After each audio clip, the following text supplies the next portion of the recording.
Bienvenue à vous tous, chers amis, pour cette dernière conférence de Carême, en ce dimanche des Rameaux. Et à cette occasion, nous sommes heureux d'accueillir le Père François Audinet. Cher Père, vous êtes prêtre du diocèse du Havre, vous êtes normalien, docteur en théologie et enseignant aux facultés Loyola de Paris, mais également aumônier général du Secours catholique. Le titre de votre conférence est « Mon royaume n'est pas de ce monde, spiritualité et politique du règne ». La semaine dernière, vous vous en souvenez, le père Marc Rastoin a répondu à la question « Que signifie concrètement cette dignité royale reçue par chaque chrétien lors de son baptême ?» Et vous, cher père, votre conférence porte sur le rapport entre la spiritualité et la politique quand on parle du royaume de Dieu. Il est vrai que lorsque Pilate pose la question à Jésus « Es-tu le roi des Juifs ?», Jésus répond « Mon royaume n'est pas de ce monde ». Alors, vous allez nous expliquer quel est le sens de cette réponse de Jésus. Merci. Merci beaucoup. Mon royaume n'est pas de ce monde. C'est la parole d'un homme condamné à mort, en tout cas tout près de l'être, et qui sait déjà dans quelle parodie de procès il est pris. Lorsque Jésus dit à Pilate « Mon royaume n'est pas de ce monde », en réalité il fait l'aveu d'une réalité très simple. Il n'a pas d'armée pour le défendre. Il n'a rien de ce qui permet d'identifier ordinairement un règne, un pouvoir ou même une autorité. Pas de forces qui viennent à son secours. Et en effet, le récit de la Passion nous fait entendre quelque chose de la solitude terrible de Jésus, dénué de secours ou d'appui. De façon étonnante, nous avons souvent compris cette phrase « Mon royaume n'est pas de ce monde » comme l'assurance que ce royaume était cantonné dans les cieux, là où il a l'avantage de ne pas trop nous déranger, ni d'interférer avec la conduite des affaires humaines ou ecclésiales que nous croyons bien connaître. Pourtant, il n'est pas si difficile d'interpréter cette phrase « Mon royaume n'est pas de ce monde », parce que peu avant, lors de sa grande prière, cette grande invocation qu'il adresse au Père, Jésus a parlé de ses disciples et il a dit « Ils ne sont pas du monde ». Évidemment, ils sont envoyés dans le monde, mais ils ne sont pas du monde, comme moi, ajoute Jésus, « Je ne suis pas du monde ». C'est facile de comprendre ce que signifie cette phrase pour les disciples « Ils ne sont pas du monde ». Nous ne pouvons pas douter que les disciples sont comme nous, avec la même chair, avec la même expérience de l'espace, du temps, de l'histoire et de sa violence. Ils sont bien dans le monde, comme nous, mais ils sont portés par un principe irréductible aux puissances de ce monde. Ils sont renouvelés par une vie et une espérance que ce monde ne peut pas procurer par lui-même. Ce que donc nous savons très bien des disciples qui sont dans ce monde sans être du monde, nous devrions le savoir tout aussi bien du royaume. Lorsque Jésus dit que son royaume n'est pas de ce monde, il n'annonce pas que son royaume viendra dans un autre monde, ni que son royaume se trouve cantonné dans un monde inaccessible. Il annonce bien que son royaume vient en ce monde, mais il est incommensurable à tous les ordres et tous les pouvoirs de ce monde. Il est frappant de voir que lorsque Jésus commence à annoncer le royaume, il annonce des temps nouveaux. C'est la proclamation inaugurale de Jésus que l'évangéliste Marc fait résonner. Les temps sont accomplis, le royaume de Dieu s'est approché, a commencé à s'approcher, convertissez-vous. Jésus annonce donc des temps vraiment nouveaux. Et pourtant, il nous est facile de constater que dans les récits évangéliques, l'histoire continue comme avant, avec les mêmes pouvoirs, avec les mêmes rivalités, avec la même tension vers la justice et la même emprise de l'injustice, comme avant. Et 2000 ans après, il nous est facile de constater que si le Christ a bel et bien annoncé des temps nouveaux, l'histoire continue comme avant. Dès lors, nous pouvons comprendre qu'au temps de la promesse que Jésus hérite de la Bible hébraïque et des prophètes, au temps de la promesse ne succède pas immédiatement le temps de la plénitude acquise. Le royaume de Dieu se donne à expérimenter sur le mode de la venue, non pas sur le mode de la présence pleine, mais sur celui de la venue. Il me semble alors qu'on pourrait dire qu'au temps de la promesse succède celui de la provocation. C'est une manière appropriée, je crois, de traduire la venue du royaume, le fait que toujours et encore il vienne. Le royaume de Dieu nous provoque au double sens du terme. Le royaume de Dieu est une provocation adressée à tous les pouvoirs de ce monde. C'est la pars destruens de sa venue, cette provocation qui ne laisse en repos aucun pouvoir et qui interroge leur légitimité. Et en même temps, il y a une pars construens. La provocation est une provocation à agir. Elle provoque du nouveau, elle provoque de l'inédit. La venue du royaume, donc, est une provocation insolente adressée au pouvoir, mais elle est aussi une provocation qui instaure du nouveau. Et si cette provocation du royaume apparaît, si la venue du royaume comme provocation apparaît dans les évangiles, c'est essentiellement au contact des plus pauvres ou de ceux qui sont comptés comme les derniers. Ils sont dans les évangiles presque à toutes les pages, et c'est à leur contact qu'on mesure combien, en effet, le royaume que Jésus annonce, le royaume de Dieu, n'est pas de ce monde.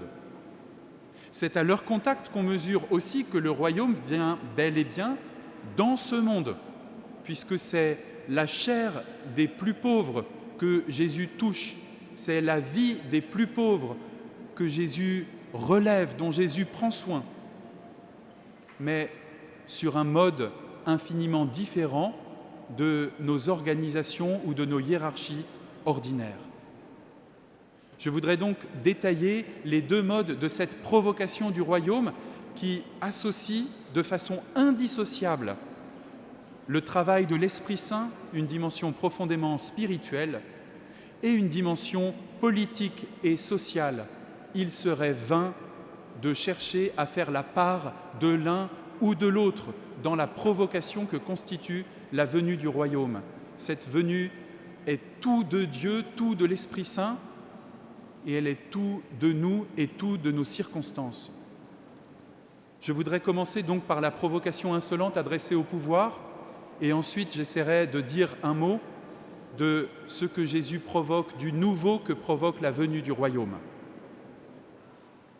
Il y a d'abord donc une provocation adressée au pouvoir, et il faudrait dire à tous les pouvoirs en même temps. Une provocation adressée au pouvoir politique, une provocation adressée au pouvoir de l'argent, une provocation adressée à l'autorité religieuse, au pouvoir religieux. Je vais commencer par parler de la provocation politique, parce que dans la passion de Jésus que nous allons célébrer cette semaine, dans la passion de Jésus apparaît la coalition contre lui des pouvoirs, au point que l'évangéliste Luc note avec amertume de quelle manière Hérode et Pilate, jusqu'alors ennemis ou rivaux, se réconcilient sur le dos de Jésus et à la faveur de son procès injuste.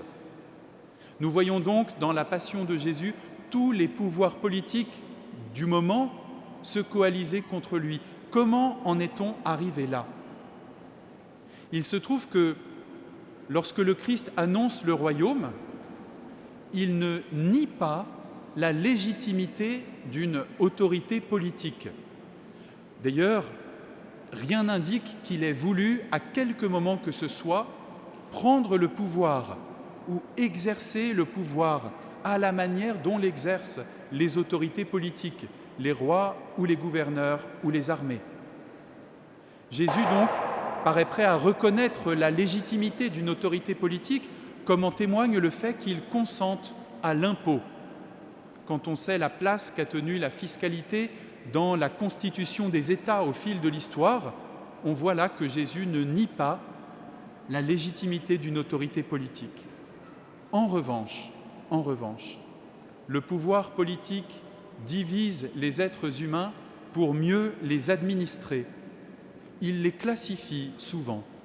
Et ce que nous voyons autour de Jésus, et ce qui constitue la provocation que le royaume adresse au pouvoir, c'est qu'autour de lui se retrouvent tous ceux qui n'avaient de place nulle part, les plus pauvres ou les plus malades, les lépreux, les prostituées, des hommes et des femmes de différents partis politiques, portant différentes espérances.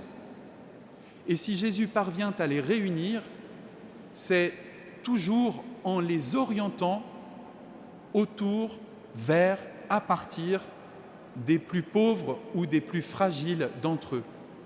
Jésus inaugure un rassemblement inattendu dans lequel les derniers deviennent les premiers parce qu'ils ne bénéficient pas d'une attention de surcroît après qu'on se serait occupé des gens importants, mais parce qu'ils bénéficient en premier de l'attention du Messie. Ainsi vient le royaume.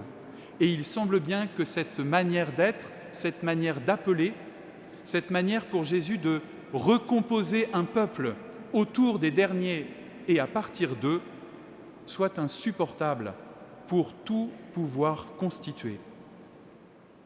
Cette recomposition, elle est le mode sur lequel vient le royaume dans notre monde. Cette recomposition incommensurable à nos ordres habituels, elle a constitué il y a 2000 ans, elle constitue encore aujourd'hui une provocation adressée à tout ordre politique quant à la manière dont il administre, classe ou prend soin. Jésus, ensuite, fait face au pouvoir de l'argent. Et ici, la situation est assez différente de son rapport à l'autorité politique, parce que s'il reconnaissait la légitimité d'une autorité politique, en revanche, l'argent est son ennemi. À ma connaissance, il n'y a d'ailleurs que 2 ennemis que Jésus nomme comme tels clairement, Satan et l'argent. C'est dire l'ampleur de la provocation que Jésus adresse à son époque, c'est dire aussi l'ampleur de la provocation qui nous est adressée lorsque nous célébrons la venue de ce royaume dans un monde où le capitalisme n'en finit pas d'accélérer. Jésus dit précisément de l'argent que nous ne pouvons pas avoir 2 maîtres, que nous ne pouvons pas servir et Dieu et l'argent. Cette souveraineté de l'argent qui semble rivale du règne de Dieu, elle est difficile à entendre et si difficile qu'une bonne part de l'éthique chrétienne a consisté à essayer de réconcilier ou de rabibocher 2 maîtres dont le Christ nous avait avertis qu'ils ne pouvaient pas aller ensemble. Pourquoi ? Parce que l'argent détermine qui est inclus ou qui est exclu, parce qu'il détermine quelles sont les vies qui valent plus que d'autres. Et de cela, autour du Christ, il n'est pas question. Cela, manifestement, lui est intolérable, et ceci constitue une provocation adressée à l'empire de l'argent. Dans la lettre de Jacques, un écrit du Nouveau Testament, nous entendons une interpellation vigoureuse adressée au destinataire de l'épître. Vos richesses sont pourries. Vos richesses sont pourries parce que vous qui les possédez, vous croyez maître. Vous croyez exercer une souveraineté et vous avez oublié les temps nouveaux et le royaume qui vient provoque, recompose, transforme, convertit. Nos richesses sont pourries, voilà une phrase qui prend un sens très concret. Nos vêtements sont pourris lorsqu'ils revêtent les enfants de notre pays, alors qu'ils ont été fabriqués par des enfants du même âge à quelques milliers de kilomètres. Nos vêtements sont pourris lorsqu'ils sont faits par des enfants vivant ce que nous ne souhaiterions à aucun de nos enfants de vivre. Nos téléphones sont pourris parce qu'ils sont faits avec des métaux rares, extraits dans des conditions inacceptables, au prix de la mort ou de l'invalidité de dizaines ou de centaines de personnes et du ravage d'écosystèmes. Nos vêtements sont pourris, nos téléphones sont pourris et cette pourriture nous colle à la peau. On comprend alors que la provocation du règne n'est pas simplement affaire de paroles. Elle est difficile à recevoir et toute notre tradition en témoigne. Pouvons-nous accepter la souveraineté de l'argent sur nos vies? Pouvons-nous accepter qu'il distingue quelles vies valent la peine d'être vécues et quelles vies on peut broyer impunément? La venue du royaume consiste à manifester que ce qui nous est devenu naturel ou habituel ne l'est pas devant Dieu. Enfin, Jésus, qui s'est pourtant déjà fait beaucoup d'ennemis, ne provoque pas seulement les pouvoirs politiques et celui de l'argent, il provoque aussi le pouvoir religieux. Il faut mesurer l'impact de cette provocation. Si à notre époque, nous aurions tendance à classer la dimension religieuse dans une sphère culturelle assez large, à l'époque de Jésus, et d'ailleurs dans beaucoup de pays encore aujourd'hui, il n'en va pas ainsi. C'est plutôt la dimension religieuse qui détermine de part en part la culture dans laquelle baignent et Jésus et ses contemporains. Comme à l'égard de l'autorité politique, Jésus ne délégitime pas l'autorité religieuse. Il prie au temple. Il argumente avec ses autorités. Et après la résurrection, les disciples de Jésus, eux aussi, vont prier au temple. Autant dire que cette institution religieuse n'est pas délégitimée ni ridiculisée en son principe. Elle vient des Écritures. En revanche, Jésus polémique sans pitié contre la manière dont ce pouvoir est exercé. Un épisode de l'Évangile nous le fera sentir. Après que Jésus est entré à Jérusalem, il est avec ses disciples près du trésor, c'est-à-dire l'endroit où beaucoup de personnes déposent de grandes richesses. Et tout le monde les regarde déposer ces richesses dans le trésor du temple. Jésus, pour sa part, voit une femme que personne d'autre ne semble avoir repérée. Et dans cette femme, il identifie une veuve, et une veuve très pauvre, qui dépose 2 piécettes, nous dirions aujourd'hui 2 centimes. Et Jésus d'attirer l'attention de ses disciples sur cette femme-là, qui, dit-il, a donné plus que tous les autres, parce qu'elle a littéralement donné sa vie.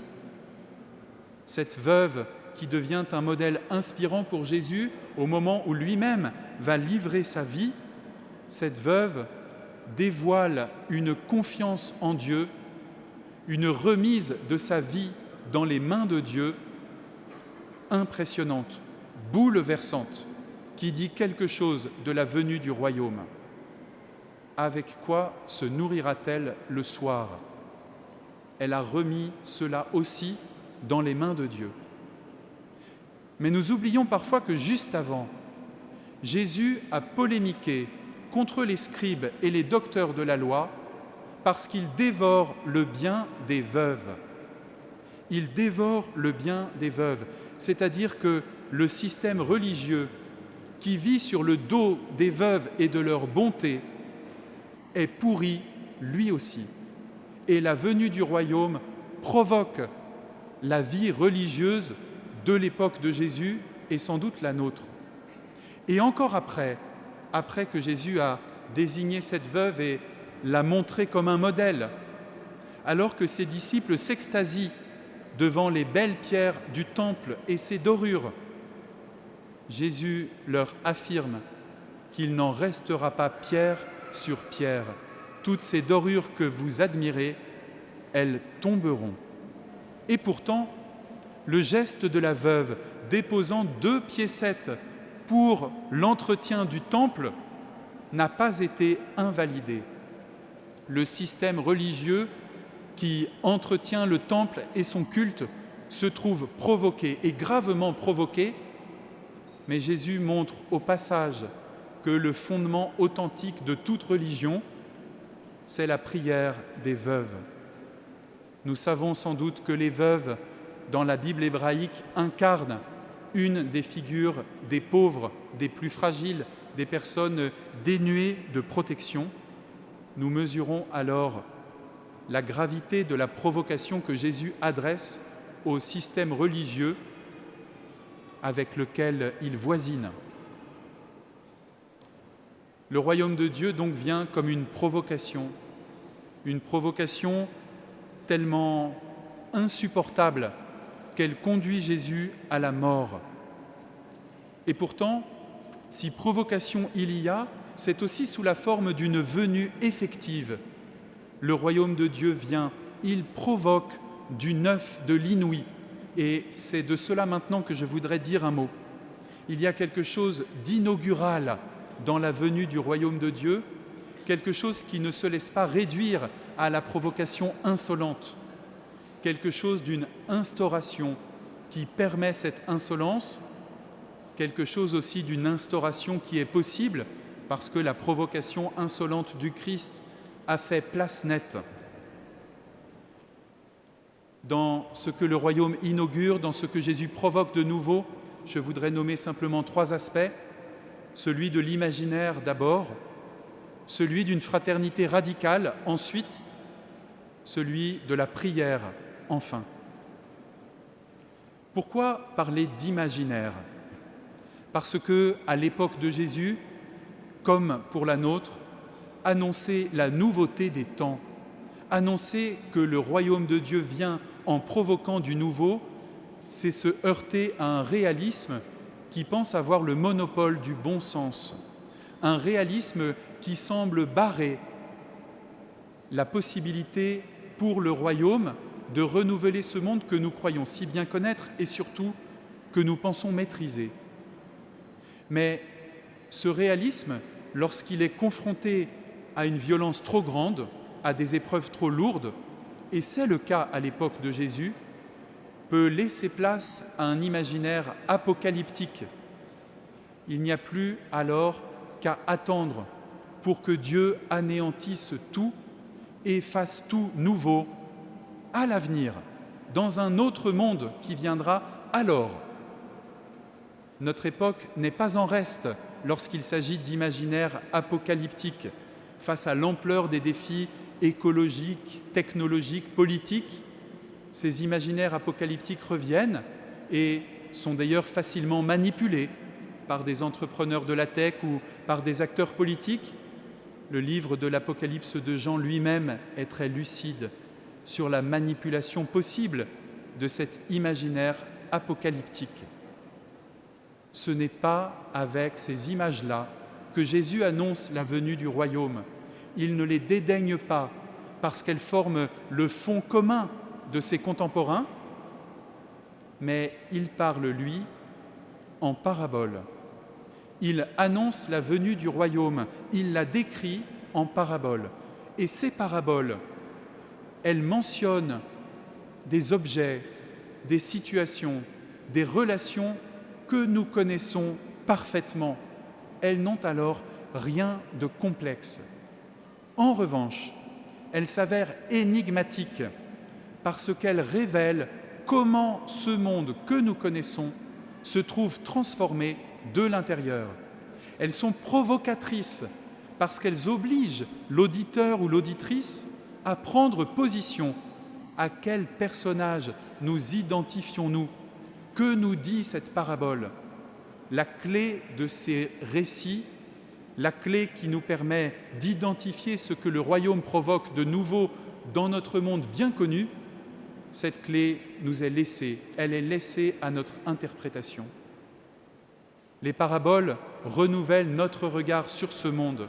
C'est donc d'abord l'imaginaire qui est le lieu de ce renouvellement, un renouvellement si radical que Jésus emploie une image dans l'évangile de Jean, peu avant, là encore, d'être confronté à Pilate, celle de l'enfantement.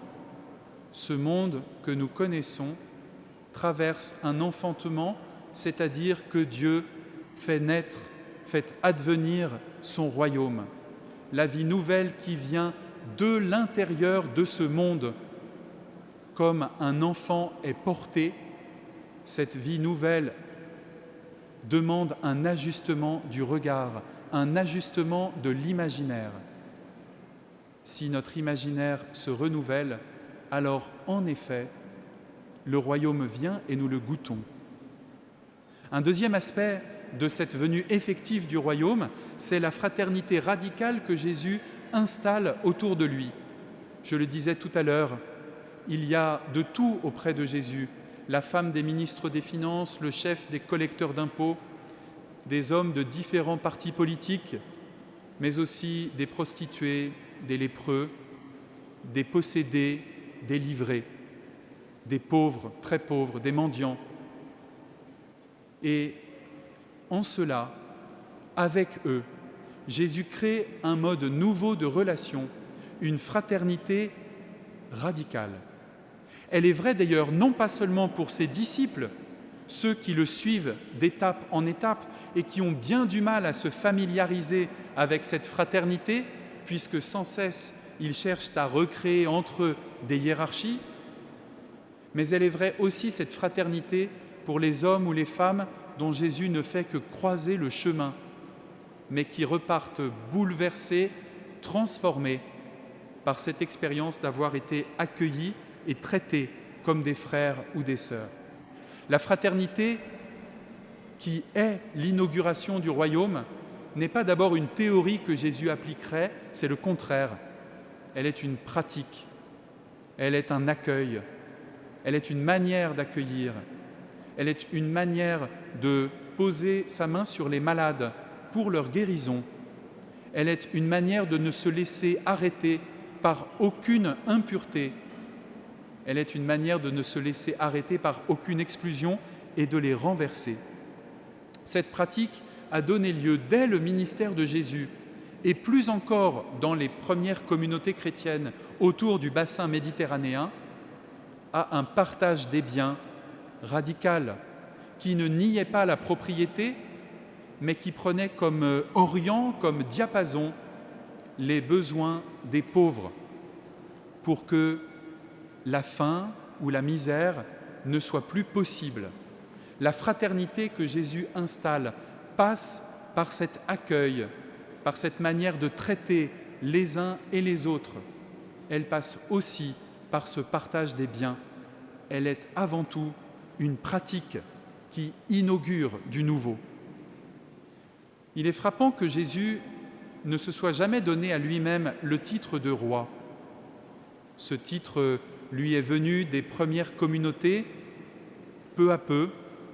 Lorsque Paul, par exemple, écrit aux Corinthiens, ou plus tard dans la lettre aux Éphésiens, on figurera le Christ comme récapitulant, résumant en lui toute notre histoire, toute la complexité de notre chair humaine et de la création, et la remettant au Père.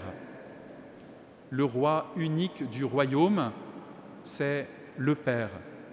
Un Père délié de toute compromission avec notre imaginaire du patriarcat, parce que ce Père a des entrailles maternelles, comme la Bible hébraïque nous l'enseigne et comme Jésus le montre dans son ministère, dans son hospitalité.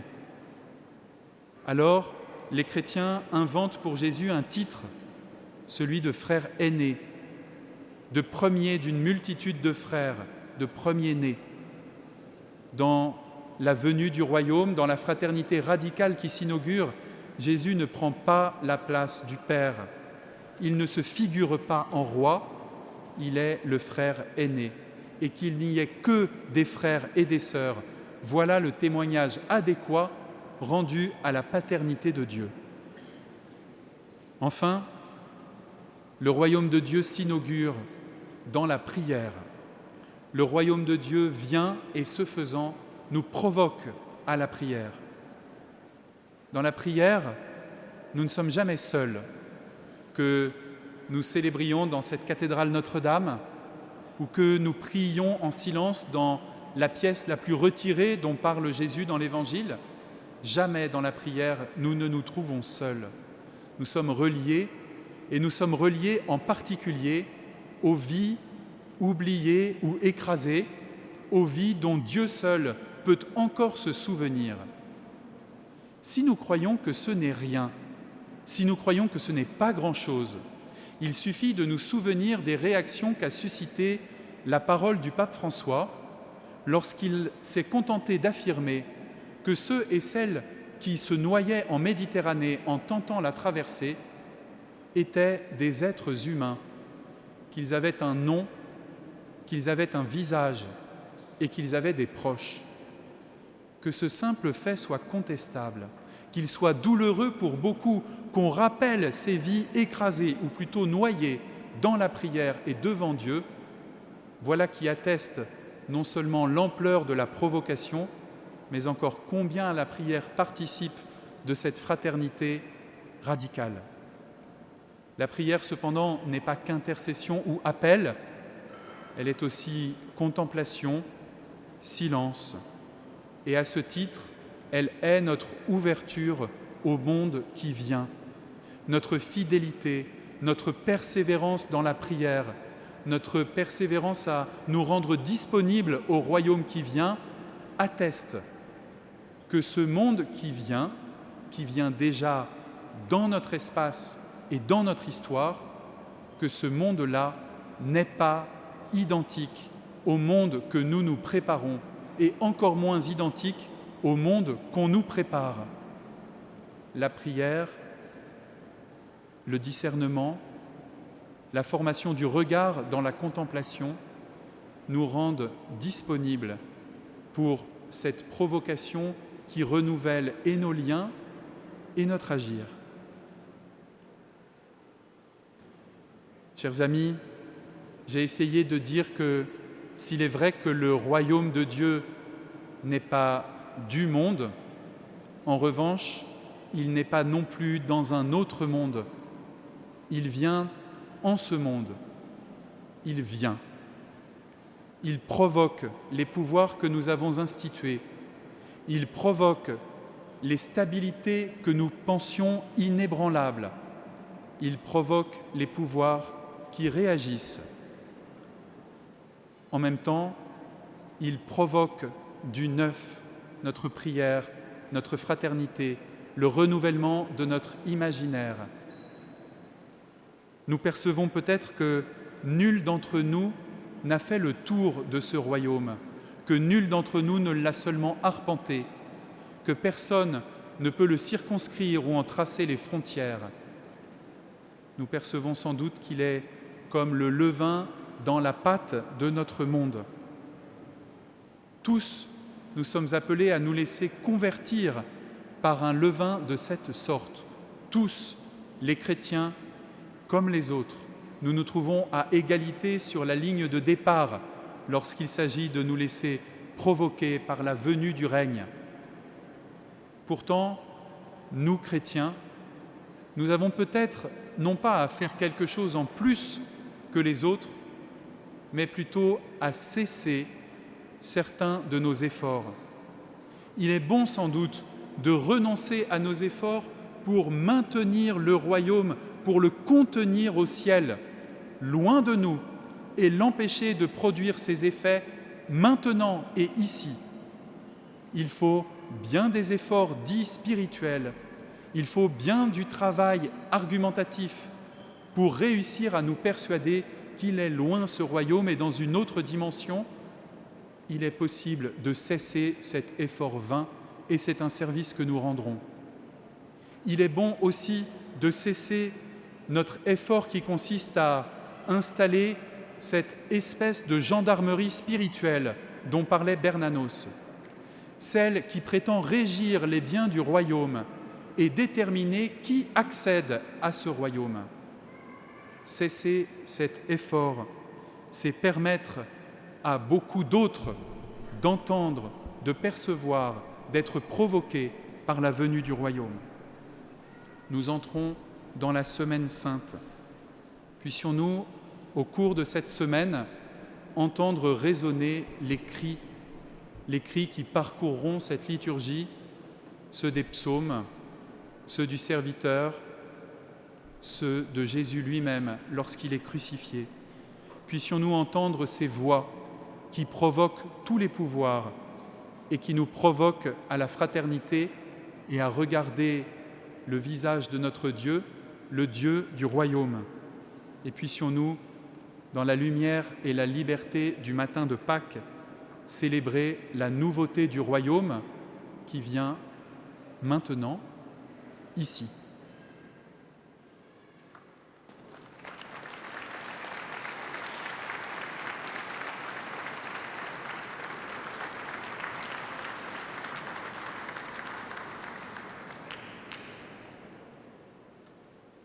Merci beaucoup, Père François Audinet, de ce que vous venez de nous dire. Chers amis, frères et sœurs, parvenus au terme des conférences de Carême 2026, nous mesurons la chance qui nous a été donnée de contempler toutes les réalités de la royauté du Christ, en partant de cette couronne d'épines vénérée par les pèlerins dans cette cathédrale, de la matérialité de cette relique. Puis, en interrogeant les Écritures et la liturgie, nous sommes revenus à une autre dimension encore plus proche, celle de notre mission de baptiser, qui rend chacun de nous prêtre, prophète et roi, configuré au Christ. En exprimant ma plus vive gratitude à l'ensemble des conférenciers, dont plusieurs sont ici ce soir, presque tous, comme à l'équipe qui a discerné et préparé ce thème, je veux souligner combien il a pu s'enraciner dans la plus profonde tradition spirituelle et nous ouvrir à l'actualité la plus récente, comme aujourd'hui. Je pense bien sûr à la situation internationale, mais aussi aux échéances politiques qui ont marqué ces dernières semaines. Dans cet Orient qui a vu le Christ naître, mourir et ressusciter, la paix est encore une fois anéantie. Et dans notre pays, nous voyons avec une vive inquiétude la violence et l'invective prendre le pas sur le dialogue et la recherche de l'intérêt général. Mais c'est bien dans cet aujourd'hui que l'Église doit poursuivre sans relâche sa mission d'annoncer le royaume de Dieu, car ainsi qu'il vient d'être dit, ce royaume qui n'est pas de ce monde se propose dans ce monde, en étant précisément pas complice d'aucun ordre du monde.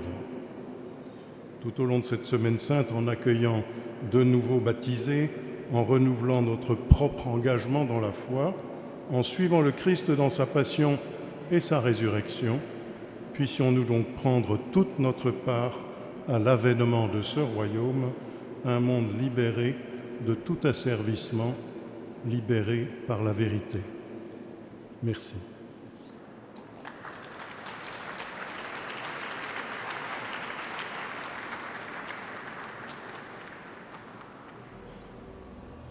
Depuis l'origine, les conférences de Carême sont